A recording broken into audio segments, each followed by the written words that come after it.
Welcome everyone. This is the second of our UBI nights, the second of Policy Nerd Nights as part of our overall UBI series.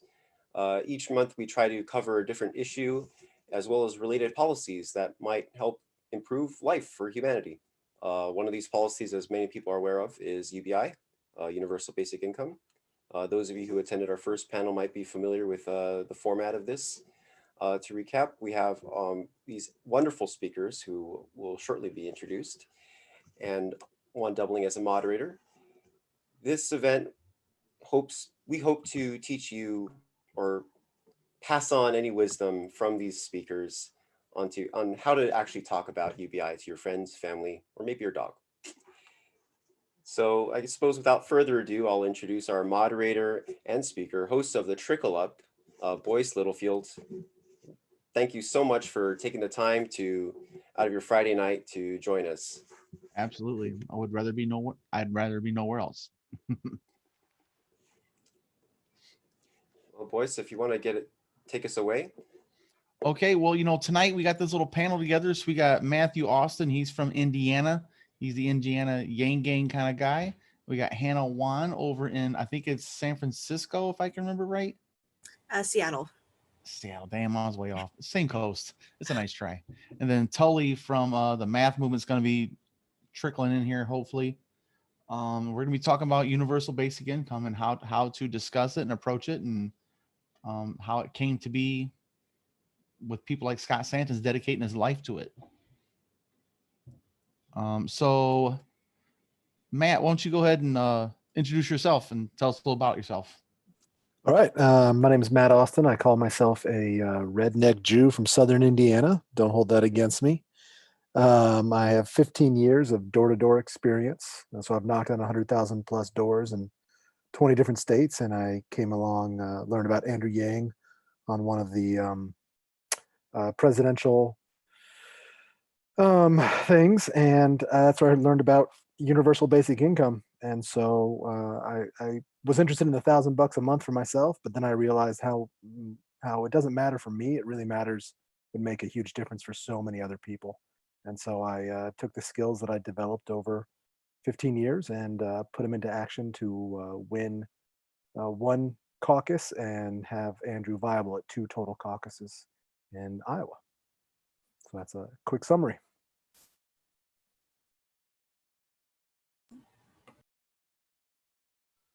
You're still muted, Boyce. Boyce, you're muted.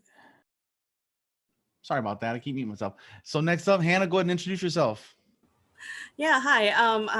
On the agenda it said 3 to 5 minutes each, so I actually have a little thing prepared. So first off, I wanted to thank California Yang Gang, specifically Sean, Sarah, and Jess for organizing this forum and for inviting me to share my experience. I'm an activist based out of Seattle. I'm also an advocate for universal basic income, the arts, and AAPI representation. I graduated from the University of Washington with a degree in philosophy, and I dropped out of Case Western Reserve School of Law. My professional experience ranges from staff accountant, teaching assistant for a coding boot camp, a project manager of software development, circulation manager for a cannabis business magazine, and a gig worker taking on jobs like delivering newspapers overnight, standing in line for football tickets, and being a magician's assistant. And that's all within the last 6 years. It's weird to say out loud. As an experienced choral singer and an advocate specializing in the arts and anti-racism, I have about a decade of experience serving on the boards of arts organizations. I've been invited to speak on the topics of organizational diversity and how to make art forms more accessible, equitable, and inclusive. My journey as an activist actually started in 2008 with Ron Paul's presidential campaign. I was very tired of establishment politics from the get-go. I abandoned libertarianism after I saw what the Tea Party was really all about. Hint, it was racism. And I started engaging more in leftist movements, starting with Occupy Wall Street and Bernie's 2016 campaign. So in late 2018, I started following Andrew Yang's campaign and decided to go all in. I canvassed in Iowa for over a month. I joined the sorority of Yang. I was precinct captain. And then we went to Nevada to coordinate early voting pushes and caucus operations after Andrew dropped out because we knew the movement was bigger than him. I then joined David Kim's congressional campaign in LA as chief strategist and finance director, and I was able to get him the endorsements of Andrew Yang and Marianne Williamson. Shortly after that, I left to start the Testify for UBI project that aimed to get a panel of experts and everyday Americans to testify in front of Congress for UBI. So we did get an invitation from Representative Tim Ryan, but you know how politicians are. I also started organizing with Ground Game LA over the summer in support of Black Lives Matter and helped coordinate their first activist summer camp. Most recently, I traveled to Georgia to mobilize Asian voters for Ossoff and Warnock. Currently, I'm involved with Humanity Forward's Asian Leadership Council and serving on the board of Humanity First Movement, which is an organization built by former Yang Gang leaders to build out a national grassroots network. I'm also volunteering with Income Movement to establish a presence on Clubhouse for UBI advocacy. So I'm honored and excited to be here with some great panelists. I look forward to having an engaging discussion. Awesome. Well, and with me, I got the whole trickle up thing going right now. We're trying to build a competitive news network to compete with the Hill and the Young Turks, so on and so forth.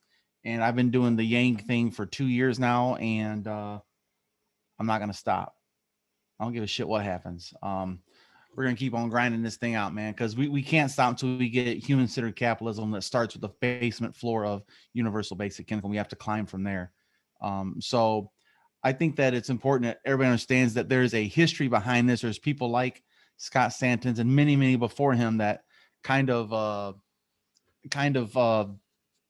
been dedicating their life to it, And so universal basic income is not a new topic. It's been around since the founding of this country. We all know that from Andrew Yang's stump speeches, with different variations of it, of course. And then it's been passed through Congress twice during Nixon's time. And then Dr. Martin Luther King was fighting for it as well, his last go around. And then we've had people like Scott Santens, who has dedicated their life since 2000. I think it's 2017. Scott's been full-time advocacy for universal basic income and receiving a UBI from his patrons. And then, of course, we have Andrew Yang coming out, bring it to the forefront on the national stage of the presidential campaign, man. And here we are. We got the Yang Gang, and we are fired up and gonna make shit happen. And so I want to ask you guys, when it comes to knocking on doors, right? We've all knocked on doors, I assume. I know Hannah, I'm not sure. Matt, did you knock on doors in Iowa? Oh yeah. Of course. So when you guys went up to a door and you're approaching that door, and how do you intend to maybe start the conversation as like, what's your feeler to say, I wonder if this person's even interested or even open to the idea? Do you guys have strategies you take on to kind of flirt it out there and just throw that little nugget out there to see if they'll bite on that hook, I'll start with you. I think I should go first because Matt I know has a better answer than I do. So I'm not that great at doors. I'm not great at these interactions that are kind of stilted, and then I have a script in front of me. So the first few times I knock on a door with a specific script, it's trash, right? And so as I go along, it's like I pick out the most important parts of the script, most important points that I want to make at this door. Like, what are we trying to do here? Are we trying to do voter ID? Are we trying to gauge what people are interested in this upcoming election? So I just cater the script to how I talk. So that's, and I know, and a lot of stuff that I learned is from Matt himself. So I'll let him take it from here. So when I approach a door, the first thing that I know is that I'm interrupting them in one way or another. I have no idea what's happening in the house. And so there's three things that they're going to be wondering in their mind. And so my job is to answer those questions without them asking them. So they're wondering, who are you? How long is this going to take? And what are you doing? And so I quickly say, hey, my name is Matt. I'll be super fast. I'm just out here for whatever the cause is. I'm out here because of the caucuses coming up, because of the Senate race, whatever it might be. And then I say again, I'll be super fast. And then I'm just going to address the gorilla in the room. I'm going to say, are you planning on voting in the caucus? Are you voting in the Senate race? Have you registered to vote? I just get to the point really quickly. So once I've gotten the yes, they are, or no, they aren't, then I know where to go next. So once again, answering those 3 questions quickly: who are you? How long are you going to be here? And what are you doing? And then I'm going to start asking them questions, because people don't care how much you know until they know how much you care. And so I Bingo. show that I care about them by asking them questions: what matters to them? Because I know why I like UBI, but that doesn't matter at all. What matters is why they would like UBI. And then I'm going to ask them about other people they know, and then I have stories that I can talk about other people. I can talk about our cleaning lady, how she adopted a 3-year-old child who's now 6, and how universal basic income would be a massive help to her, or my grandparents. And so I try and find out through asking questions about them what angle to take. And then I use stories, or I ask them about people in their lives. How would that make an impact on those people? So Mm. that's kind of just the initial thing. But most of the conversations I had were 5 to 15 minutes, really fast. And I try and have quick conversations to get to the point, because those folks are busy and need to get back to what they're doing. But the real key is doing the follow up, going back and developing those relationships. And that's why I did so well in Iowa. I had ladies inviting me to their home, where they invited friends there, and I got to answer their questions in depth. But that really comes back to caring about them, caring about their town, because they don't care about me. I'm some random dude. They don't care about anything else. They only care about themselves and what affects them. And so that's where my focus goes. How can what I'm doing right now benefit you? And Right. that really resonates with folks. Well, I know when I knocked on doors in Iowa, I knew one thing is they didn't give a crap about what I thought when it come right down. They didn't want my opinion. My opinion means zero in Iowa. I'm from Michigan. Shut up. What are you doing here? Why are you here? Like you were saying, Matt. And I was the same thing. I knocked on doors with Tom and Kai Watson and this kid from Denmark. And oh man, it's one lady from Ireland. She was super cool.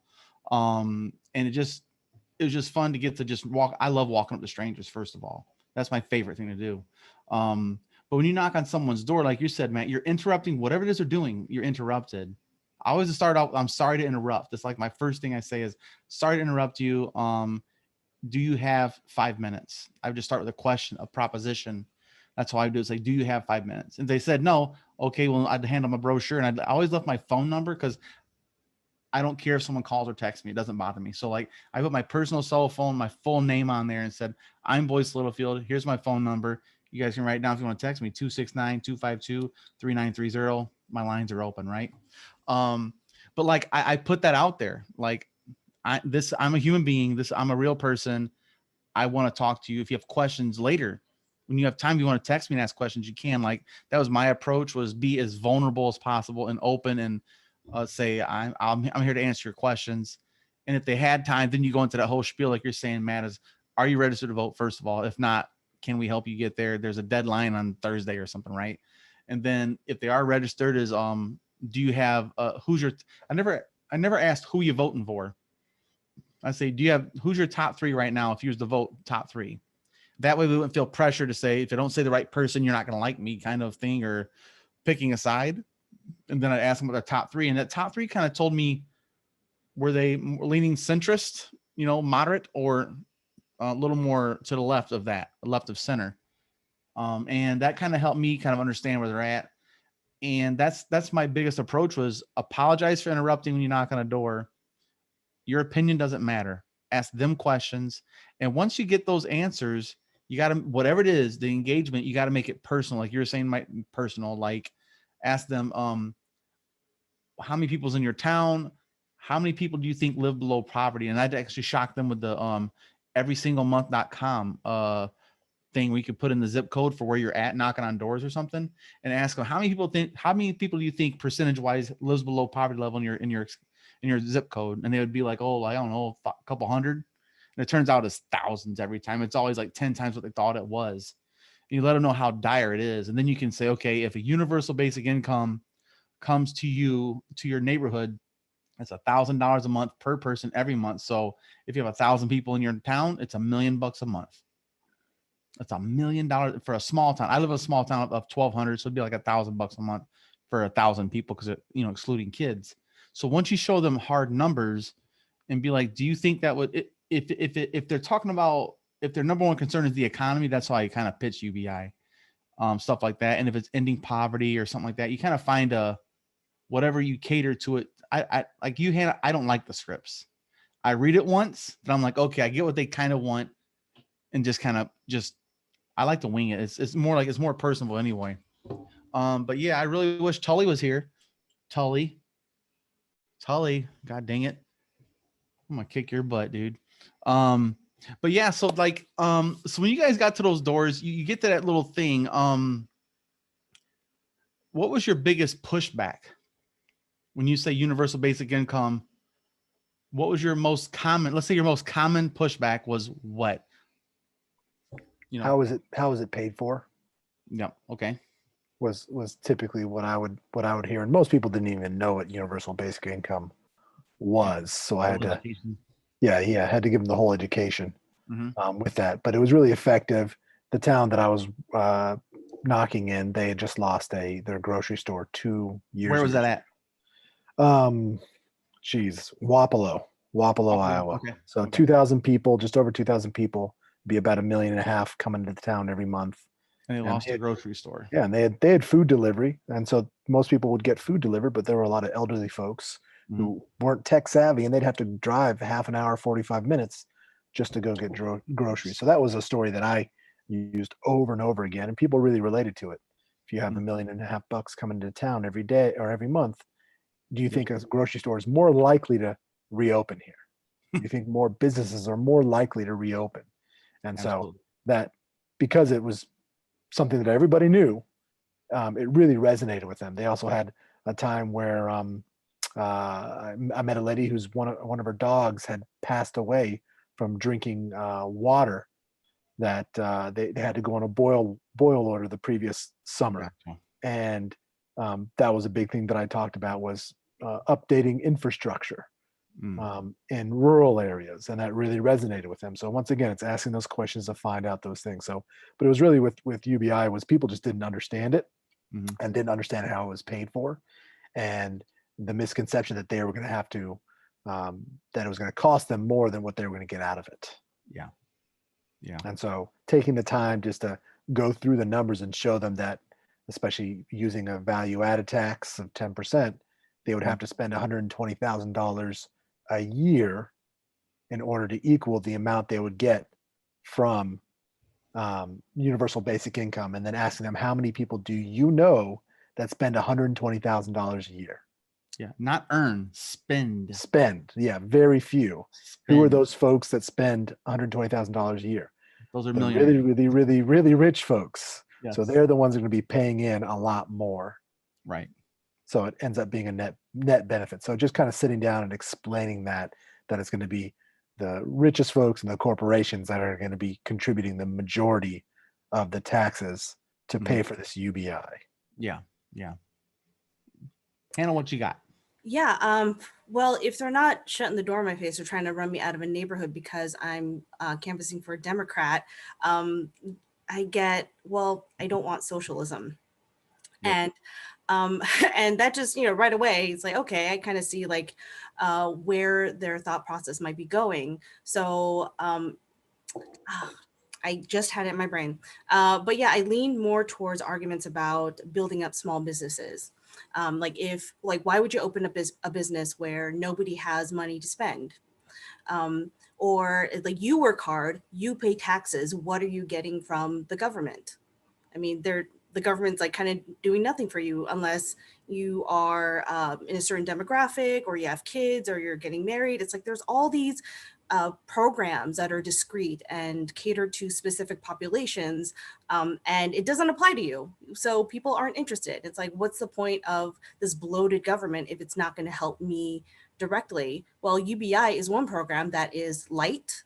It's very easy to administer, and it will directly impact your life. And also, you work hard. You are part of this society. You helped build it in one way or another. So you should participate in the profits of it. And the way the system is set up now, it's not going to you, it's going to people at the top. And so telling people that they deserve a payout for the hard work that they are doing. I think the biggest pushback I got was also like you, Hannah, was this socialism, the big bad S word, right? And I always would approach it. It depended on I had to evaluate the situation of the home I'm going to in the neighborhood. And then I would always look up the statistics ahead of time, like 25% of this zip code lives below poverty level. Then most likely over 20, probably closer to 50% receive some sort of social safety net program, be it housing, food stamps, healthcare, whatever it was, right? And so if I could safely assume without being an asshole, that they may have one point in their life, not today, sometime in the past, you never know, just maybe, have you ever received a social benefit of anything of any sort? So they say socialism. We already have socialism.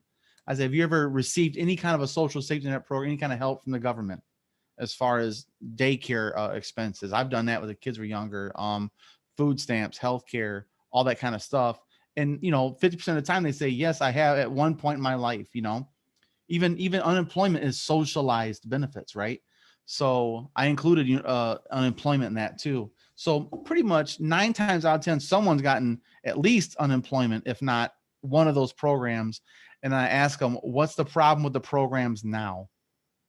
They'd always say it's underfunded, or it's too short, or if you work too much, you lose benefits, right? So I always framed it as, if you've ever received it, did it get you out of poverty? Did that program get you out of poverty? Are you out of poverty now? Did it catapult you to the next level of the hierarchy, the survival hierarchy? And 9 times out of 10 is no. So I'm like, okay, so welfare doesn't work, and it's means tested and full of bureaucracy. So you got to pay people to pay people to pay people to pay people to pay people, so you can beg them to prove how poor you are, that you're good enough now, you're doing bad enough to be good enough to qualify for this program, only for 3 months, because you're going to come back and do it all. You're going to grovel all over again. You're going to take a day off of work that you can't afford to do. Like all those types of things. You can't stay too long. You got to go pick your kids up. You can't come in too early. You got to drop them off. All these variables, they make you jump through these hoops. And I always tell them, welfare doesn't work. I'm a 3rd generation welfare recipient when I was a kid coming up. And if my mom works 28 hours a week, we'd get $200 a month in food stamps. If she worked 30 hours a week and made $10 more, we'd lose $50 in food stamps, right? So it was punishing. It was a snare more than a safety net, because once it got you, man, it's hard to get out.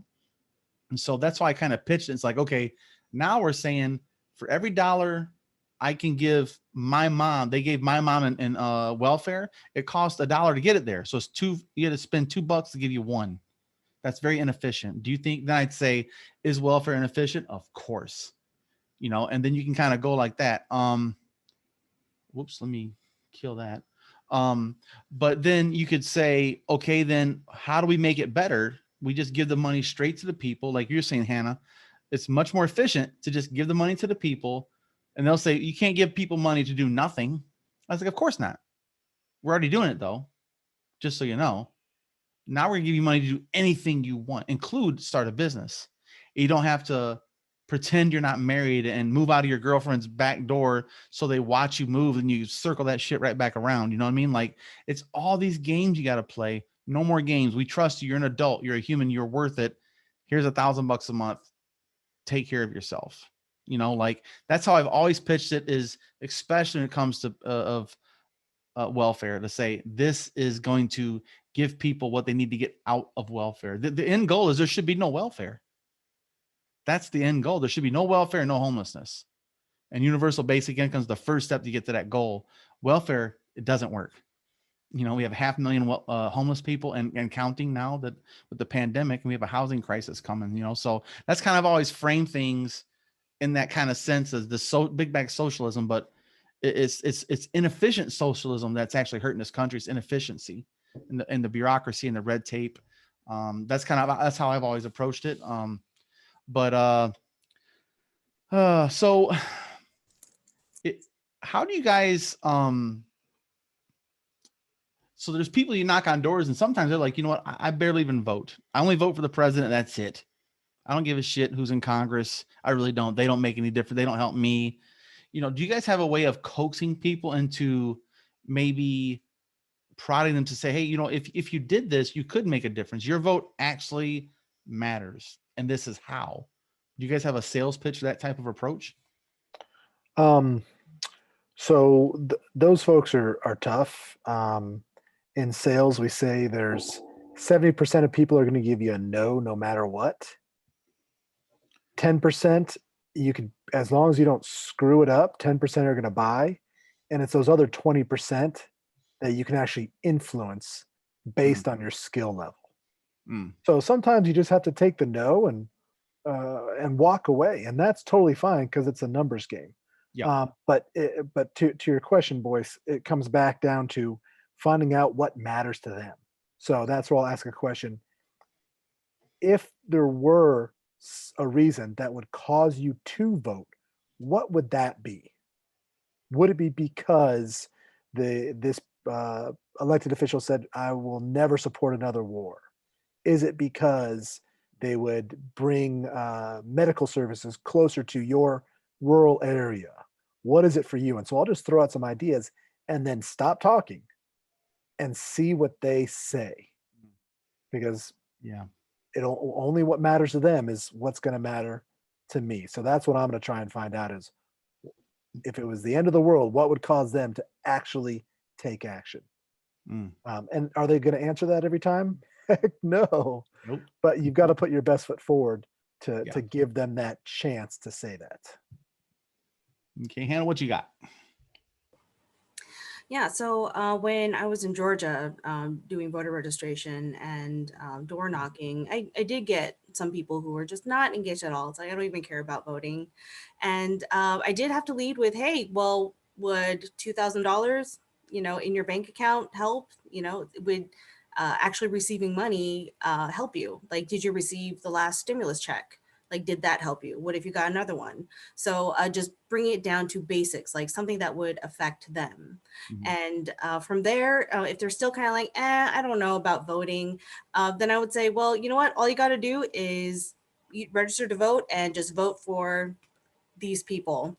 And people like me will do the rest. Like, you can just sit back, just check the box on the form, and myself and other activists like me will work hard to get you the money that you deserve, and just turn it into a team effort. And all they need to do is this one little action, and that will help us and the movement and everyone else try to get their money. So in that way, it's like you kind of got to like bring it down from the philosophical arguments down to the real life money. It's like, this is money in your pocket. And this is how the little thing that you can do to help make that happen. Yeah. I think one of the biggest challenges we're going to, we have faced in the past, of course, is the education piece, like you're talking about, Matt, is introducing it for the first time. You really feel like you're running uphill in the quicksand, but you have to take that step, man, that you have to be the one that introduces it. And then you got to introduce logical arguments for it. And then, take away the excuses they want to bring up. Go ahead, Matt. Yeah, that's completely correct. In the end, we're planting seeds. Right. For many of us, the first time we heard about universal basic income, we were like, "Oh, that's a scam. Get that crap out of here."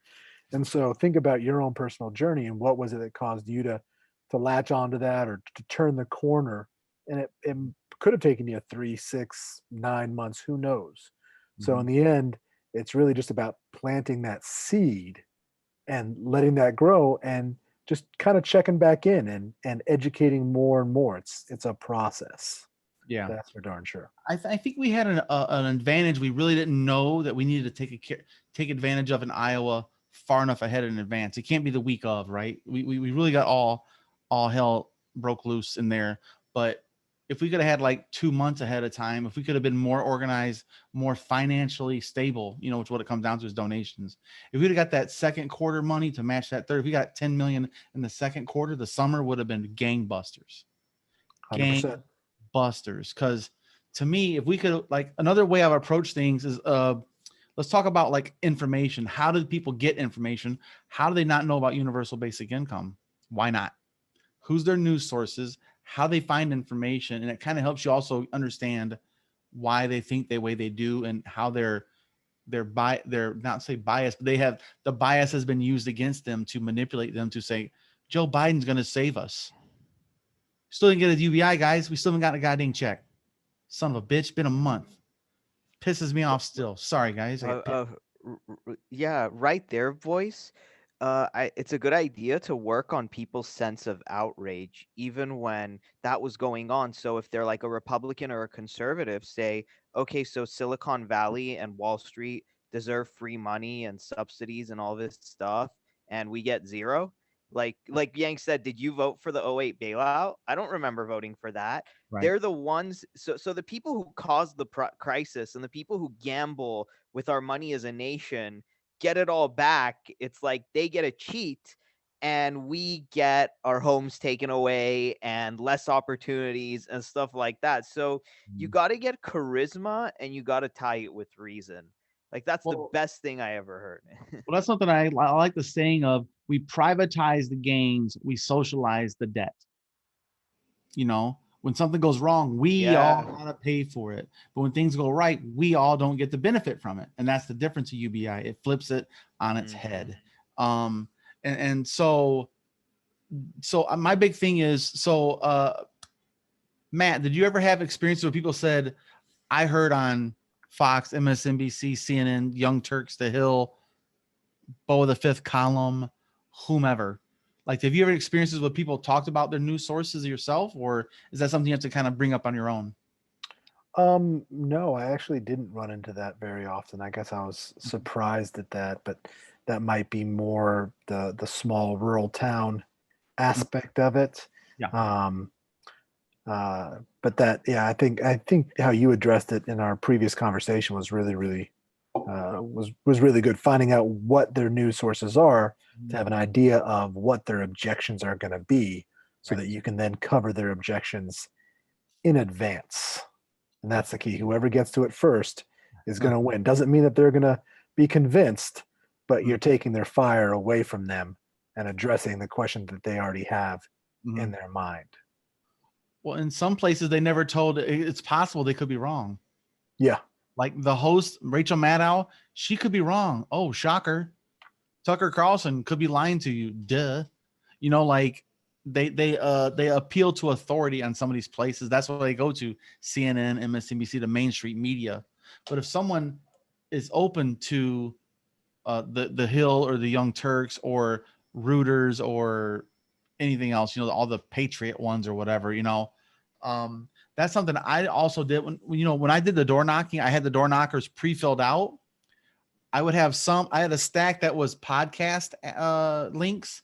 I actually took the time to write those sons of bitches out, like the link to the Joe Rogan podcast, right? Sam Harris, the Breakfast Club, and H3H3, all these different things, and be like, do you, like I said, you find out where they got their information from. And if they say, you know, I just watched CNN, I was like, hey, have you ever heard of, do you guys listen to podcasts? Yes or no. Okay. Do you watch YouTube? Yes or no. And that gives you an idea of, okay, then you should go check out this podcast. You should go check this out on YouTube. You know, it's another way of doing a lot of work after you leave that seed. That's a big ass seed right there. Yeah. Joe Rogan podcast and Sam Harris and H3H3 and the Breakfast Club and stuff like that. Those are the ones I got texts from like 3 days later, a couple times in Iowa. I was a precinct captain in Clinton, Iowa, which is, oh man, I think it was like 25,000 people. It's not a big town, but it's for Iowa, it's big. So there's so much vast emptiness in the middle. But if people listen to podcasts, that's another great avenue. Then you can give them links. My biggest thing was I always gave them my phone number, man, to say, or I'd ask them, do you think would you like my number to text me, or I could give you my email if you want to email me some questions or something you'd like to talk more about it. And rarely people wanted it, but I always offered it. You know what I mean? Like that's another way of, if you give them a podcast link and then ask questions. I've had younger people engage in that type of approach to say, if it's like a 25-year-old in Iowa and there's a college kid or something, or 23 or whatever, I'd be like, you know, you listen to podcasts, go check out Joe Rogan's interview with Andrew Yang, and then hit me up and we'll talk about it. You know, and I've had three times total that worked because it's younger people. But the more you have these strategies, I think it's long-term effect. That seed becomes like an actual bulb. It's actually a plant that can sprout now, and you're the person watering it, with ideas and information. Yeah, Hannah, you got any kind of examples like that where you've found some success? Yeah, in terms of like a general strategy, like even if you don't know what their disposition is before you start talking to them, once they start talking and bringing up the objections, a really powerful thing to do is say, you know what, I thought the same thing. And this is how I came to understand UBI through this context, and just work through the thought process with them. Because in many cases, when we first heard about UBI, we had the same exact questions of like, oh, what about inflation? What about this? Or what about that? Or won't people be lazy? You go through that same thought process. So you kind of have to keep that thought process alive when you talk to somebody, and just meet them where they're at and bring them to how you come to understand things. Mm-hmm.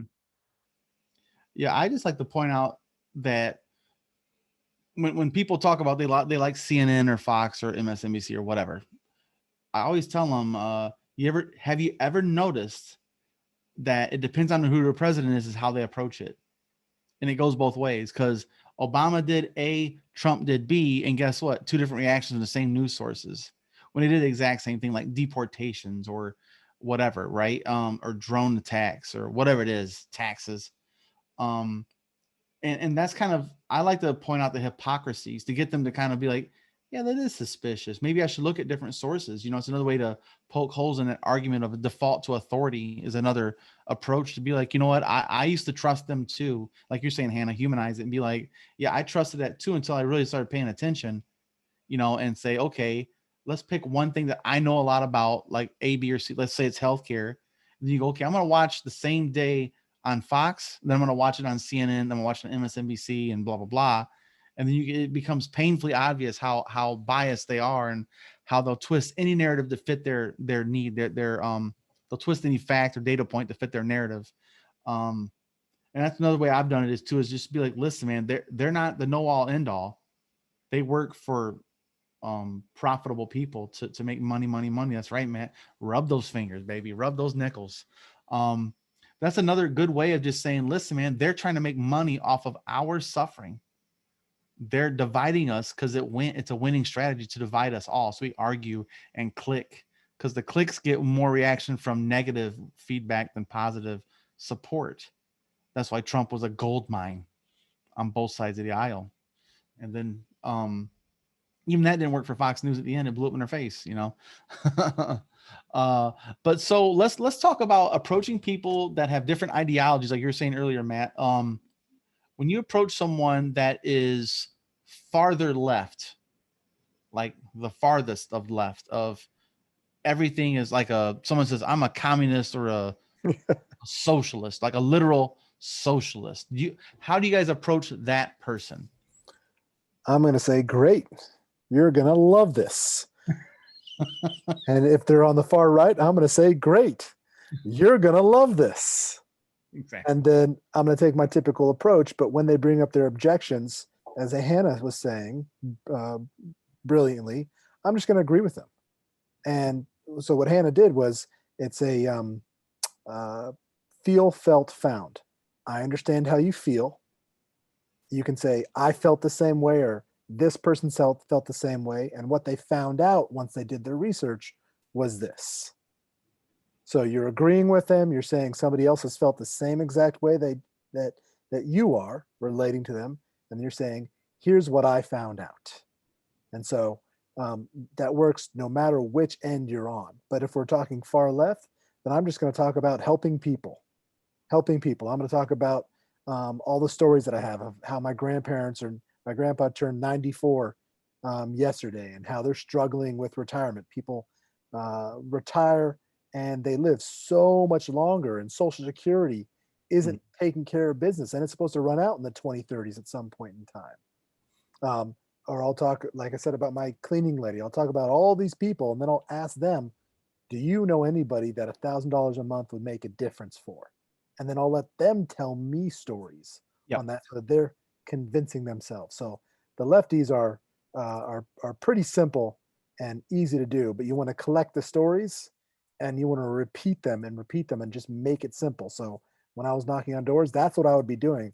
I'd knock on the door. As I was waiting, I would be reciting these stories, reciting people's names, so Mhm. that when they answered the door, I was ready and I could knock off 3 or 4 names, and they heard one person's name they recognized.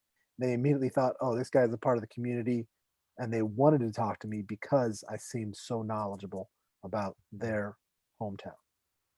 That's a great point, man. Let them make them tell their story. That's cool, man. I like that a lot, actually. And then you can use that story down the line. Right. Next block over. Yep, 100%. Jimmy 2 blocks away says yada yada. That's pretty That's slick, man. exactly right. You're a slick little booger, Matthew.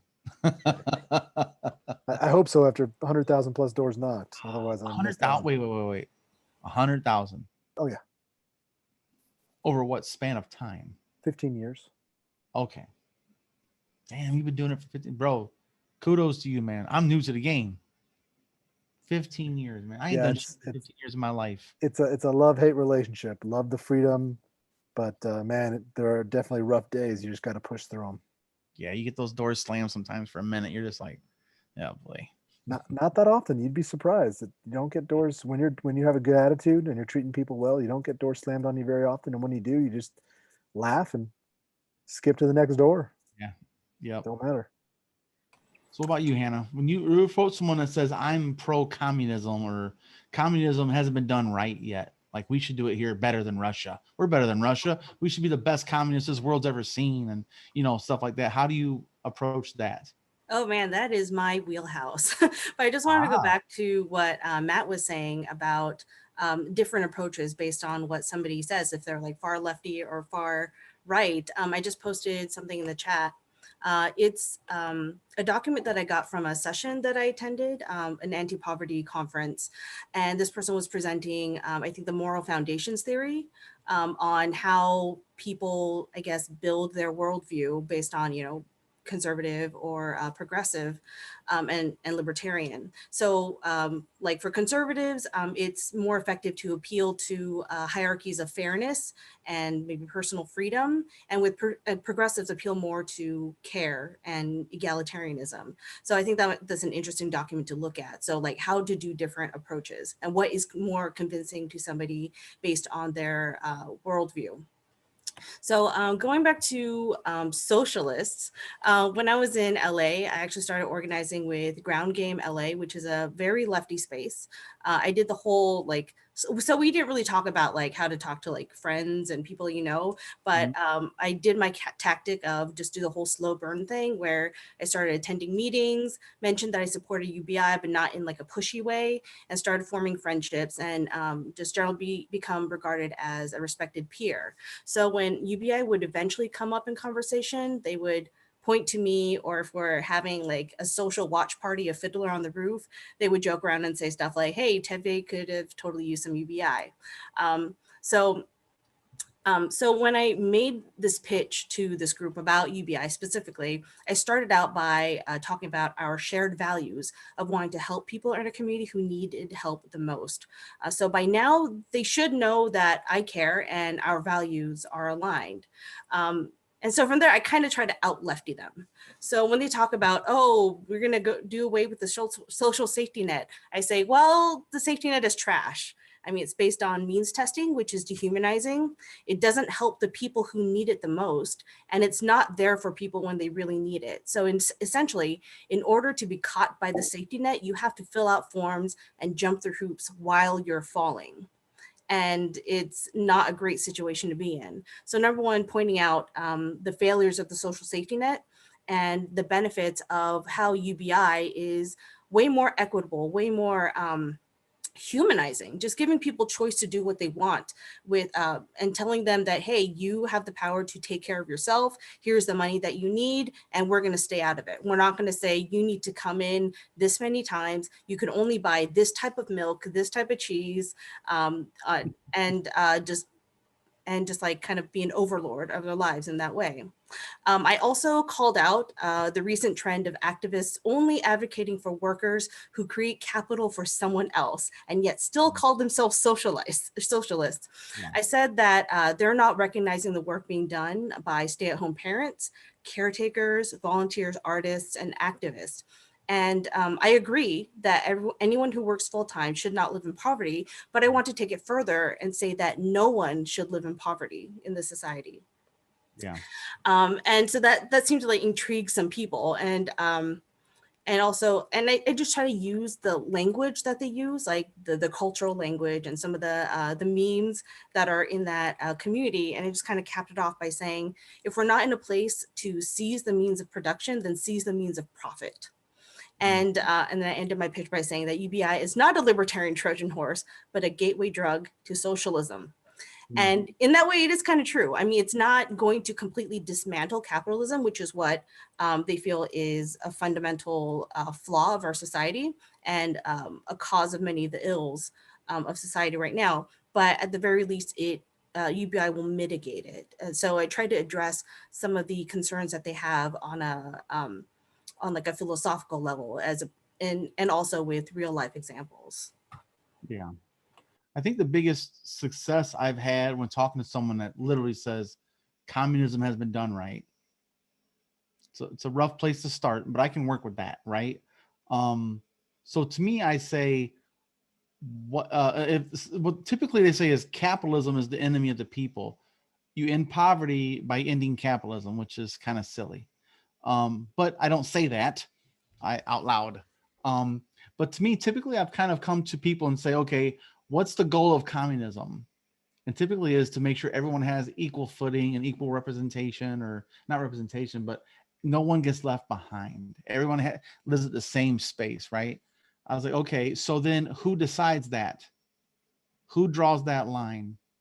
One person. One person decides how valuable every person is in the entire system. It is capitalism, just one capitalist. So there is no such thing as communism is capitalism. It's just one person's in charge of the capital. So that's a big paternal bullshit sandwich as far as I'm concerned. And so then I kind of push back on capitalism exists even in communism, that one person's in charge. I'd rather have more people in charge. We should still be in charge. So I think capitalism or communism is just anti-people when it comes right down to it, as far as freedom to choose, the freedom to change jobs. They tell you what job you got. And I fucking hate federal jobs guarantee advocacy. Is just a joke. Because then you're saying it's forced labor. And if you can't be forced into labor, then you're forced into poverty. That's not a choice. That's not a freedom. That's and I won't insult people and say it's slave wages, but it is demoralizing and demeaning and dehumanizing to say, if you can't, like you said, Han, if you can't work for someone else and make them more money, you're not enough. You're not good enough. You're not valuable enough. You're not valued at all. So that's when I bring up the universal basic income to say, I don't give a shit what you do. Do something, do anything, or do nothing. It's your life to live.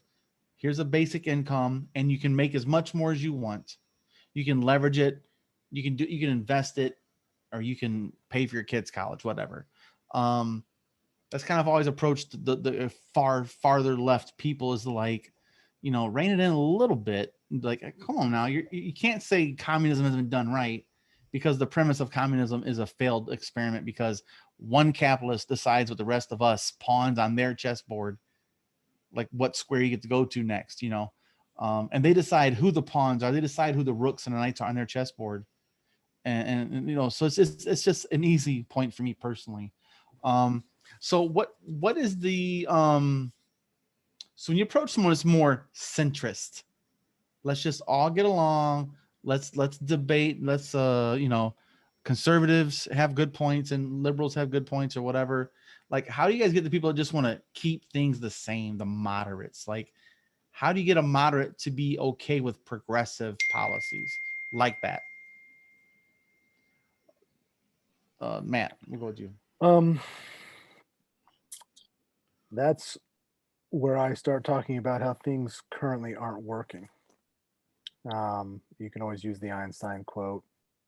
You do the same thing over and over again, you get the same result.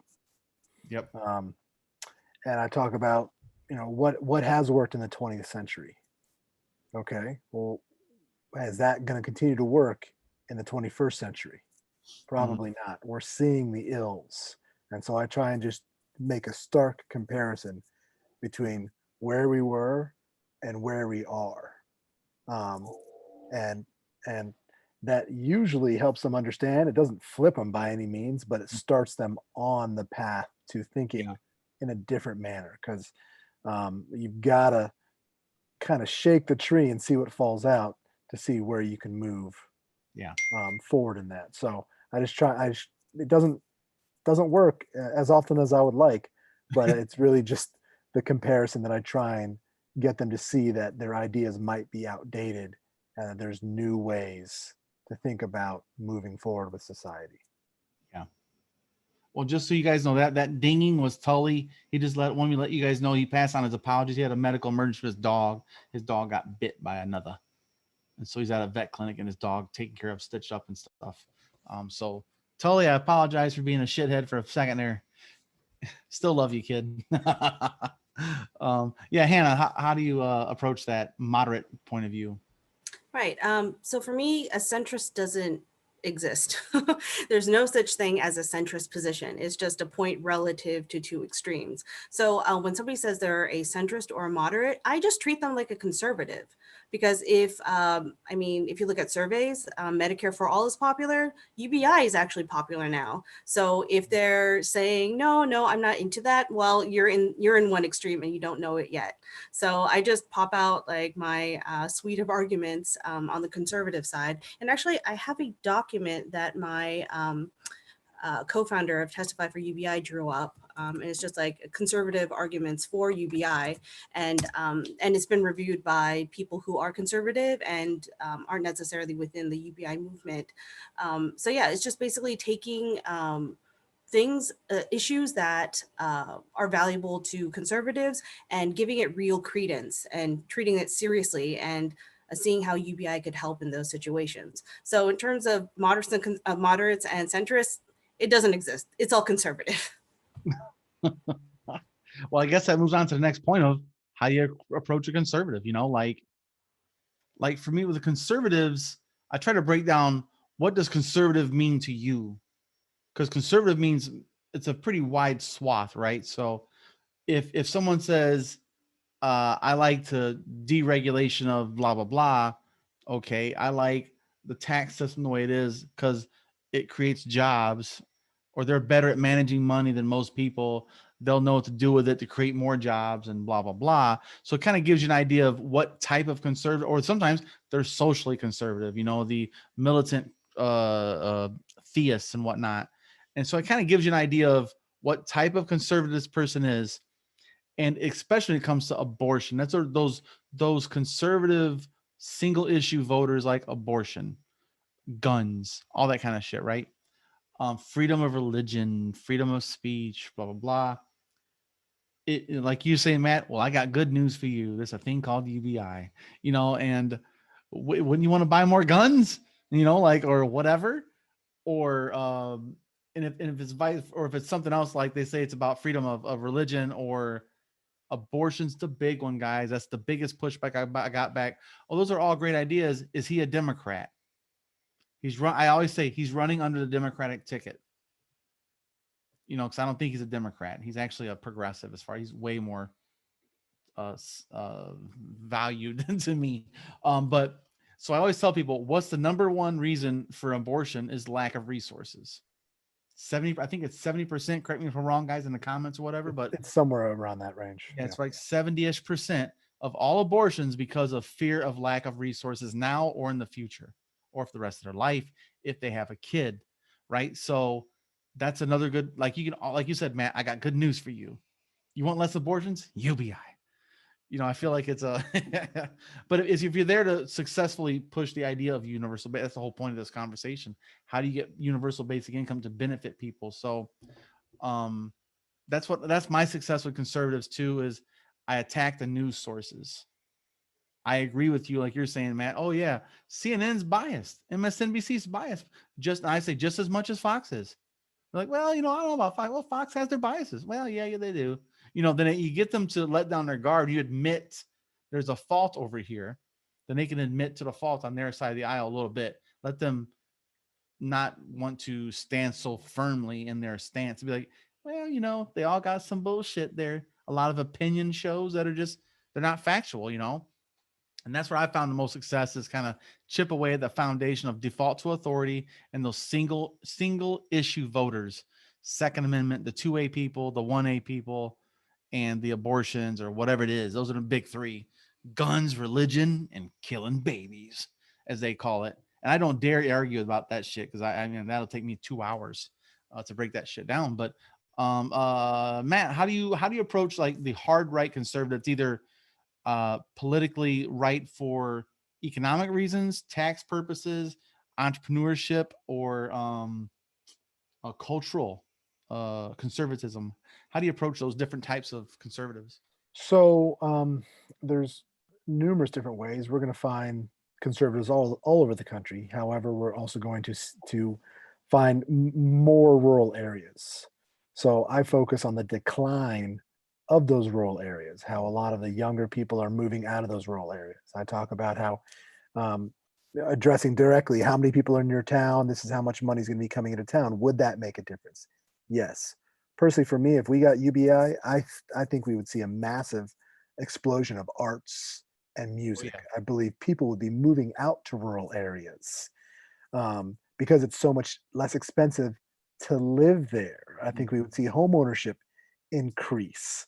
One of my favorite points is I don't want the government telling me what to do with my resources. I want to do whatever I want to. And so this is the government trusting you to do what's best for you. Now, people always come back with, well, what about the people that are going to buy drugs, that are going to buy alcohol, do bad things with it? And my focus is not on them. They're going to do it anyways. They're already doing it. Yeah, they're already doing it.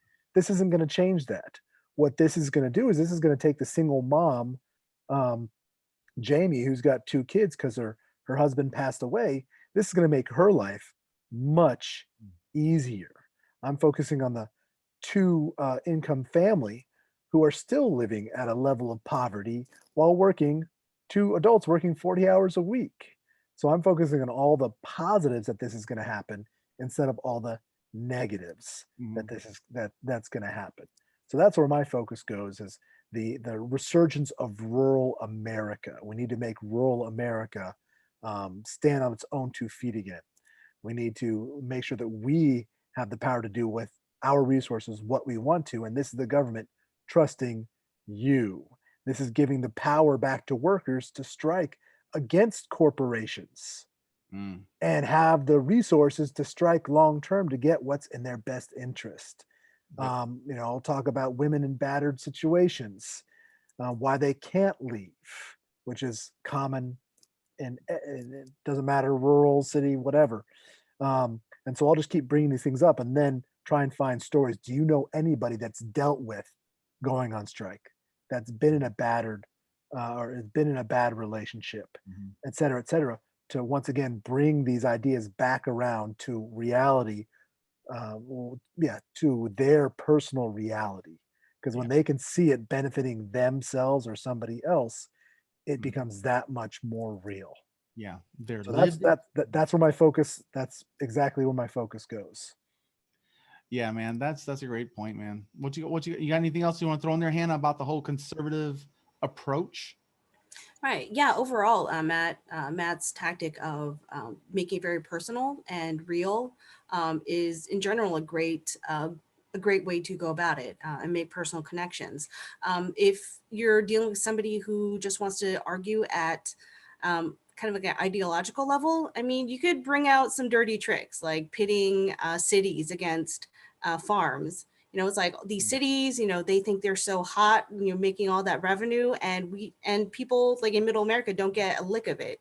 Like people on farms are making food for those city slickers and they're not getting compensated for it. So sometimes I like to mix in a little bit of that, but also, yeah, like Matt was saying, with people who are already working, like two-income families. And they might be working 5 jobs between them. It's like, how are they not getting by? It's because the system is not built to benefit them. But UBI is one way in which we reap the benefits of this prosperous economy and bring it down to people.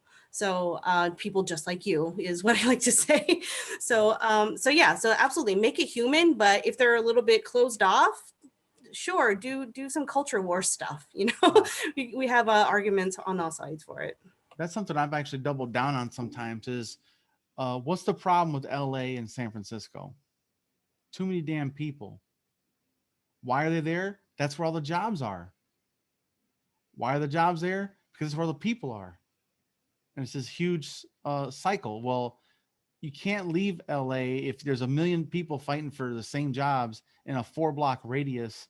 And then you gotta, and the closer you live there, the more likely you are to get on work on time. So you got to pay all this money and yada, yada, yada, And I always tell people that universal basic income will incentivize rural development, a rural, what's it called? Like Rural a city resurgence. exodus. Yeah. I like using biblical terms with people like that, So I say it's an exodus from the cities. I'm telling you guys, the religion thing, I'm an atheist. It works. Let's say it's a mass exodus. Imagine LA. How many people are going to stick around LA if they can get $1,000 a month and their rent's only $500 in Idaho? Well, hell yeah, you're leaving LA. Shit yeah, boy. And those things work though, guys. It really is. It is. It's not a dirty trick, Hannah. It's just cute. Especially now with a lot of jobs going virtual. Well, in COVID, So, yeah. COVID's a good reason not be in a city. Yep. 100%. Get the hell out. Take your money and run. Go build a tiny home or buy a RV or buy a trailer in 5 acres in Wyoming, and you're good to go, man.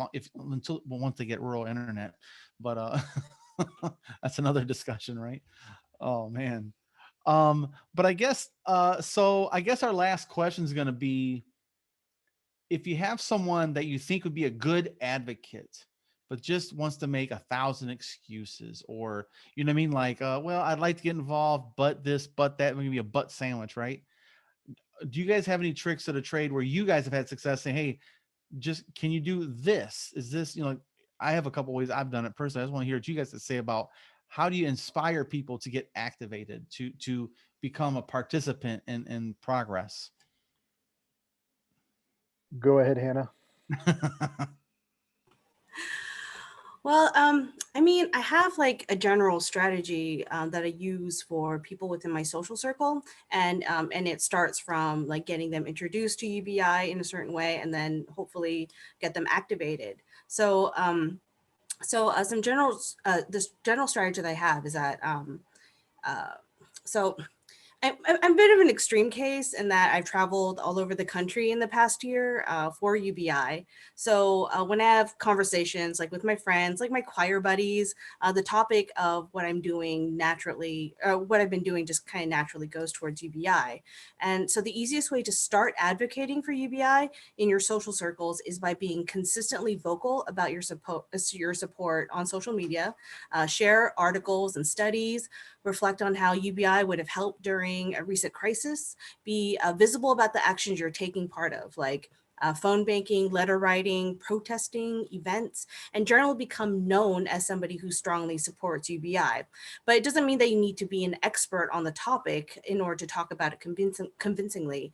You only need to be an expert on why you personally are passionate about UBI. And because it's a starting point to share at a human level why a policy like this could be beneficial to an individual or community. And if you don't have a response to an objection, be honest and say that you haven't fully figured it out yet, and continue the conversation once you learn more, and just go through the process of learning together, and it could really become a bonding experience. I mean, in fact, several people share articles and start conversations with me when they see something about UBI in the wild.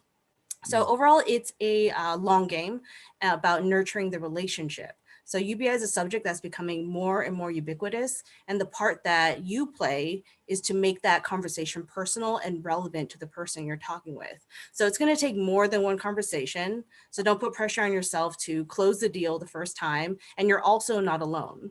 And to that point, it's important to cultivate a network of people who also support UBI. So if you're having a conversation on social media, like on Facebook or Clubhouse, other people can jump in and provide a different perspective.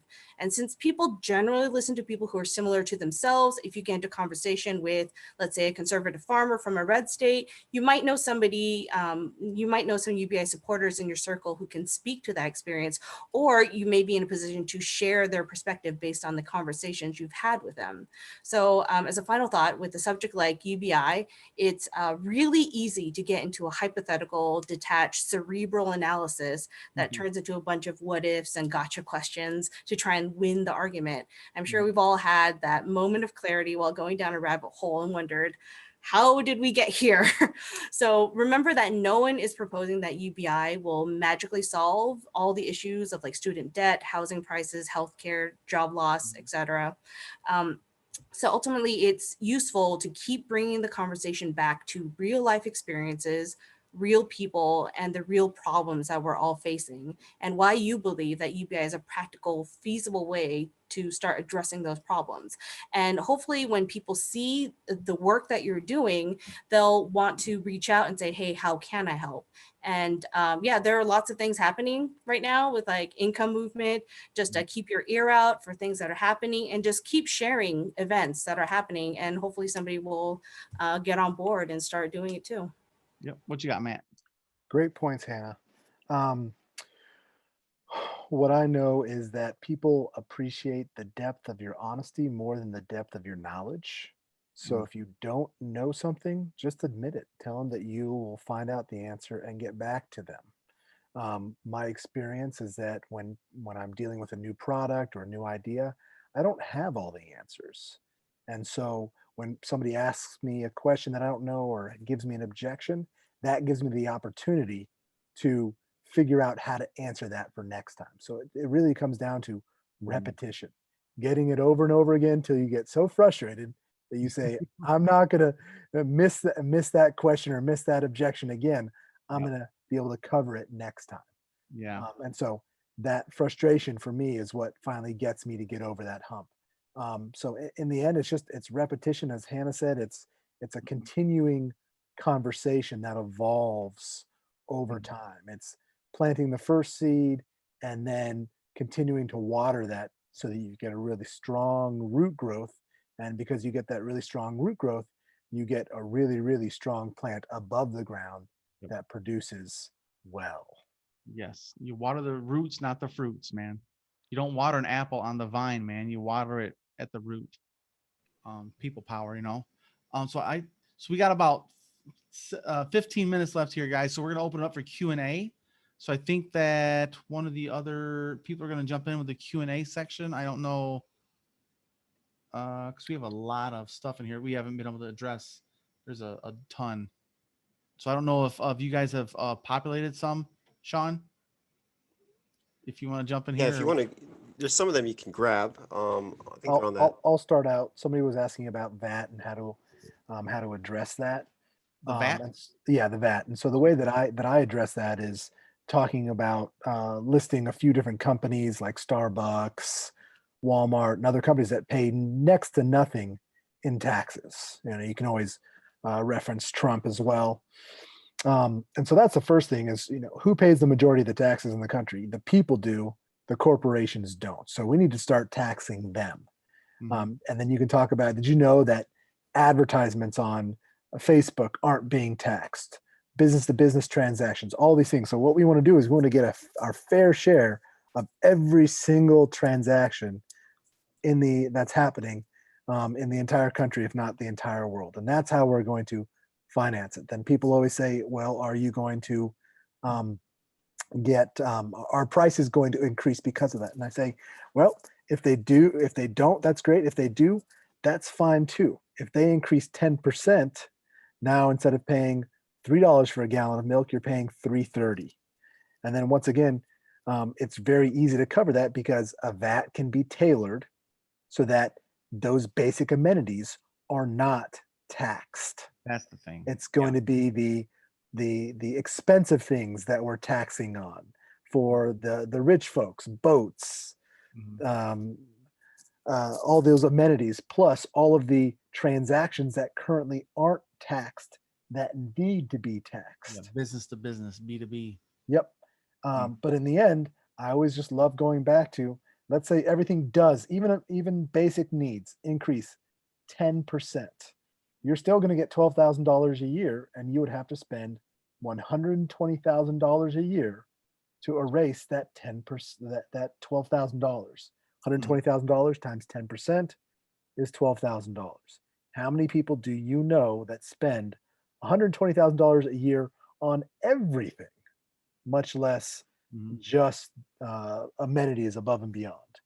Well, And so, Claire in the comment section says, "Can we explain more about the business to business thing?" So, if I was to buy 1,000 hats from Shanghai company and they mail them here, they ship them here, and I put a little like an Indiana thing on there, right?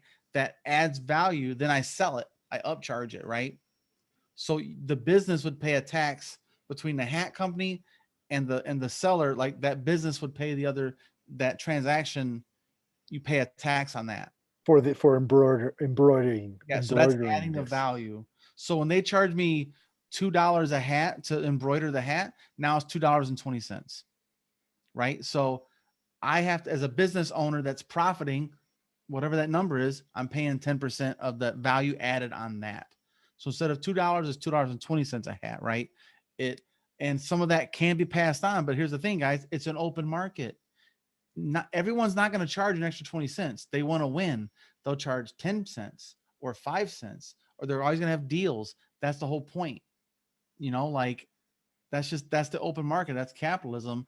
The market will cause competition, will bring down the prices, and it'll keep them from going, I'm passing off 100% of this upcharge, and they just won't be able to, because they'll be incentivized to pass on as much as they're willing to part with, to keep your loyalty as a customer, to get your money. They'll charge just how much money can I make and still get them to buy my product again over Johnny number 2 and Jenny over 3 number 3. How do they get to buy mine? Is because I only went up 3 cents, they went up 10 cents or 5 cents or whatever. So it's business to business transactions. And here's the thing, guys, they have to pay them every quarter.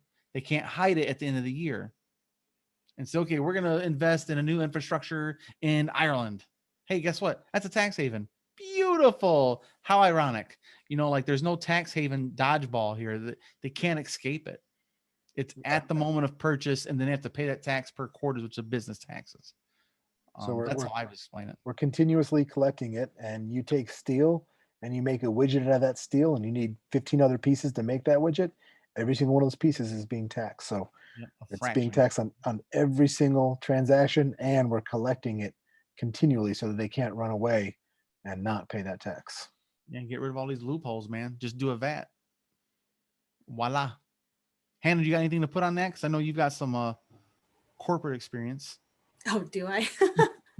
Well, in general, like I don't like to get too wonky about policy, just because like if we get too into the weeds about how it's going to get paid, it kind of loses the reason why UBI is a good policy. So I don't want to lose the argument based on like details, because there are other ways of paying for a UBI, especially when we're talking about citywide or statewide UBI proposals. I mean, there's like land value tax. I mean, there's like digital privacy data, financial transaction taxes. So there's lots of different ways that we could possibly fund it. But in general, I do like the idea of a VAT. It's fairly easy, just like tax on transactions only. People can't escape it. If they want to move to another country, well, you know what? Most developed countries have a VAT. So you're going to be paying it somewhere.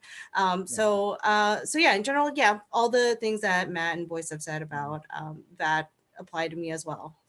Well, here's the other thing, guys. I always tell people it's a consumption tax at the point of sale too. So if I buy diapers, it can be manipulated. That's not something that doesn't get the VAT, just regular sales tax, right? But if it's a boat or a third house or a $250 pair of Jordans, then that $250 is going to be $252.75. Like it's going to be another couple bucks, and it's not going to make you not buy the shoe. So that's what I tell people is the people that have excess income. And so who does the most consumption? The people that have the most resources, period. And that's why it's going to be taxed most at the higher, the more you make, the more you pay in taxes, because the more you spend. We trust the government with those taxes to get back to us. What's that? Those taxes are going to come back to the people. The government's not going to waste it That's or misuse it and mishandle it. Universal basic income. That's what it's for, to fund that. Okay. That's part of Okay. So what it is they collect taxes every quarter, and then you and I and everybody we know gets a monthly tax return, not just once a year. We get it every month. It's the same thing. People aren't going to quit their jobs. They're not going to stop doing everything, right? So you get a monthly tax return. Is what it is. It's a tax cut for the middle class, and then the tax, and then the people that are poorest. It's just that it's a better way of getting the money to recycle through the communities as well. But we also have another question: is how do you address criticisms that UBI will cause America to be less competitive in the global economy because there won't be enough incentives for people to work? So right now, the current welfare system disincentivizes people to work. Yeah. As Boyce spoke about earlier. Yep. With UBI, those people that are already disincentivized to work, maybe they will continue to not work, and that's fine. That's their prerogative. It's their life. But the fact of the matter is adding $12,000 to everybody's bank account every year, it's going to incentivize people to continue to work because they can make even more money. Or it's going to incentivize them to do what they love. A lot of people have hobbies that make them $500, $1,000 a month, but it's not enough to live on.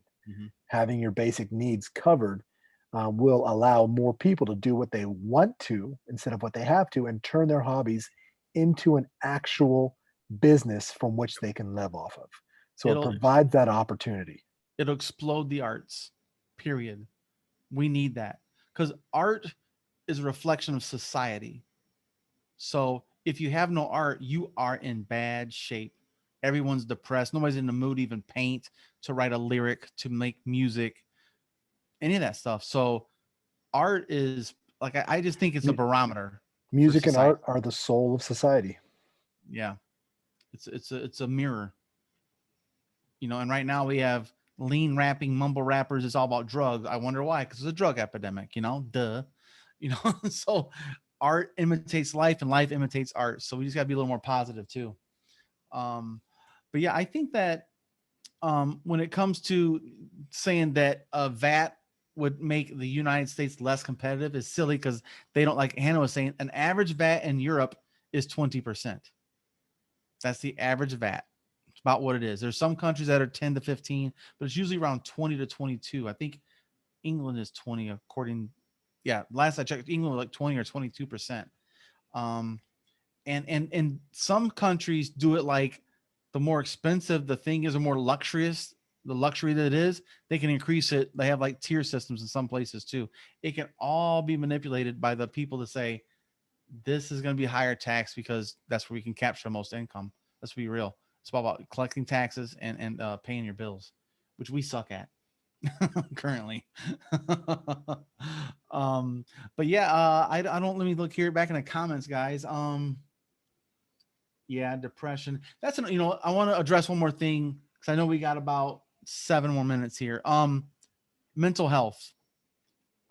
I personally believe that universal basic income is an automatic pill, a dose of hope that says, if you got $1,000 today from the Biden administration, yay. If you knew it's coming every single month, you get to think ahead and not worry about this weekend. Am I going to be able to pay my bills this week? My phone's going to get shut off. Now I can't do my online job, or my computer's not going to get this and that, and my heat's going to go off. Like once you're past that thing about survival, you can look ahead, man. I think mental health, overdoses, abuse, domestic violence. Okay, I've been divorced twice, so I got some authority here, right?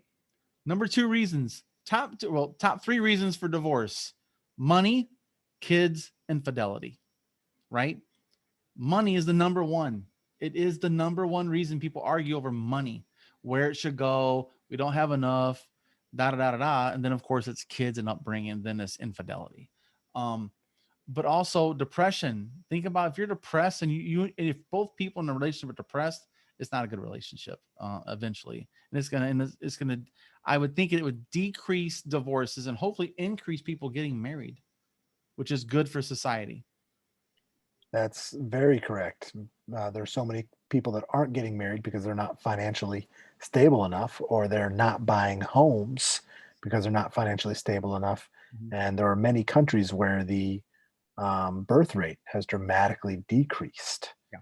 because of those factors. So we'd probably see. Down, the United States birth rate is going down 2% on average right now. Well, think about it. Millennials don't have enough money to take care of even themselves. Marriage, kids, what the hell? Stupid. Well, here's the thing. Just- You yeah. can't, and if you're on welfare, you cannot afford to get married. You lose benefits. So it disincentivizes what do you call that? The whatever the conservative Nuclear talking about, family. the core family thingy. What do you call that? Nuclear family. Thank you, Hannah. Yes, the nuclear family. Yeah, nuclear. Yes. So, you know, mental health, man, it's a big problem in the United States and around the world. And I think that universal basic income could be a huge a boost in that area. Yeah, it could definitely have a big impact. Definitely. So Yeah, we got I like think 5 minutes left. Yeah, yeah. go ahead. Hannah. Oh yeah, I just think that there's also an interesting discussion to have about the future of work, and especially with millennials and Gen Z coming up in the workforce, and just seeing that there is no meaning to their lives. Like, is this what they're looking forward to in terms of work? Just doing minimum wage jobs or jobs that are entirely bullshit. It doesn't need to happen. Like they're just working jobs that are there to just create widgets that nobody wants. So I feel like with universal basic income, it's not just about unloading the mental stress of not having your basic needs met, but also freeing yourself up to find meaning in your life that is not this stupid job, right? So having the leisure time or being able to walk away from a job that is not fulfilling. I'm sure there's plenty of people who say, I would rather like do anything than work this job, fuck that salary. So and so just having that floor, that consistent income gives people a way to actually take risks, like, hey, maybe I will run off to LA for a year and try to make it in acting. And that frees people up to do these things that rich people have been afforded that security for a long time. So it really opens up a lot of opportunity for people to find what they really find meaningful in life, and it doesn't necessarily have to be like working for pay. Yeah. Right.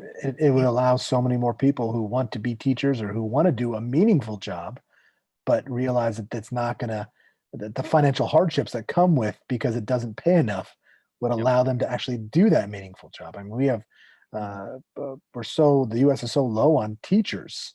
We need more teachers, but people go into college to become teachers and they realize that the pay is so low that that's not what they want to do. Yeah. They can't afford to pursue their passion. Yep. That's 100%. You can't afford to pursue your passion, and UBI would allow more people to do that. Yep. And so we got a couple minutes left. I just want to jump back in with Sean because he has some last second things they want to talk about. Reminder for upcoming policy nerd nights and how to register. I think Sean, right? Yeah, and that's right. So once again, this event is brought to you by California Yang Gang. We will have more and more of these events, at least one every month, as well as other speakers and moderators like you've seen tonight. I just wanted to, I'm popping them into the chat right now. Just some links if you wanted to get involved with either UBI advocacy or just activism in general. There's some of these links that our guests have shared earlier. If you wanted to participate in the California Yang Gang's activities, feel free to join our Slack. Make sure you check out thetrickle-up.com to stay tuned to more of these exciting videos from Boyce, and as well as getting involved with Income Movement, who we work with a lot and who does a lot of work in UBI advocacy. I just wanted to take one last time to thank our speakers, Boyce for his amazing moderation and insights, as well as Matt Austin for his 100,000 doors of experience, and Hannah Wan for a million magical things she's done for for society. So thank you all of our speakers and all of our guests who politely attended. So And hey, man, totally no shade, brother. I hope your dog's all right, man. That sucks. yeah, our hearts go out to Tully. Yeah. Thanks everybody for attending. We really enjoyed being a part of this. I would gladly do it again if you guys need me to become moderator or whatever, man. This is a good time to me. This is always this gives me energy. This is good for depression, if you will. Like this gives me, they call it filling your bucket up, you know. It's good stuff.